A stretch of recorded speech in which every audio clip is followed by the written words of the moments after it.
Nous allons vous présenter les résultats de cette recherche intitulée « Un regard qualitatif sur l'appropriation de la pédagogie par projet par les équipes scolaires du primaire ».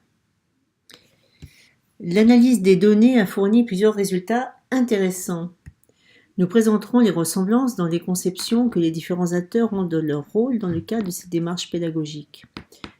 D'abord le directeur. Le directeur de l'établissement, l'aspect qui fait consensus est celui de soutien, un soutien financier et facilitateur du travail des enseignants.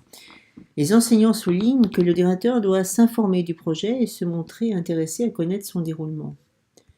Les enseignants, d'aspect qui là fait consensus, c'est l'importance du rôle des enseignants dans la réalisation des projets, faire respecter les consignes. Les enseignants et les parents considèrent que les enseignants doivent habiliter les élèves à travailler en projet en leur fournissant les outils nécessaires. Les enseignants et les directeurs pensent que le rôle de l'enseignant est de former à la démarche. Les directeurs et les élèves mentionnent que le rôle de l'enseignant est d'évaluer le projet et d'assurer le suivi. Seuls les directeurs voient l'aspect planification du projet comme faisant partie du rôle de l'enseignant. Et seuls les enseignants considèrent que c'est à eux de structurer le projet. Même si les 4 groupes attribuent beaucoup de responsabilités à l'enseignant, ils ne s'accordent pas beaucoup sur la nature de son rôle. Ce rôle qui reste souvent très traditionnel, apport de connaissances. On remarque également que la dimension du développement d'apprentissage est totalement absente dans les conceptions du rôle de l'enseignant et de l'élève, et que seul le directeur d'école attribue l'évaluation à l'enseignant.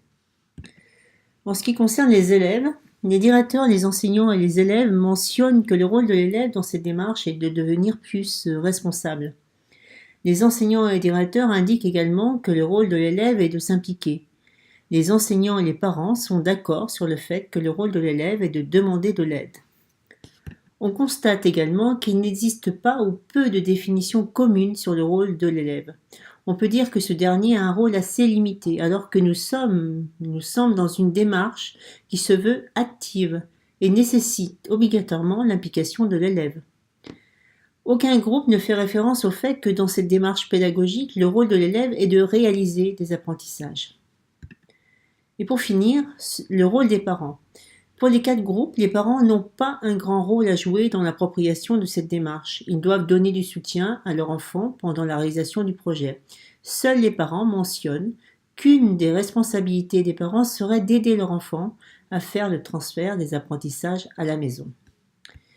Donc les conclusions que nous pouvons tirer de cette recherche, du moins que les chercheurs ont tiré de cette recherche, c'est qu'il y a peu de ressemblance dans la conception des rôles. Pas de consensus sur qui fait quoi dans cette démarche pédagogique. Peu d'interdépendance entre les rôles. Les différents acteurs ne semblent pas avoir des liens de collaboration, encore moins de coopération, et d'agir en synergie vers l'accomplissement de buts communs. On note également une vision très traditionnelle du rôle de l'enseignant et surtout une absence de la dimension de l'apprentissage. En fait, seuls les parents voient qu'ils ont un rôle à jouer dans le transfert à la maison des apprentissages réalisés en classe.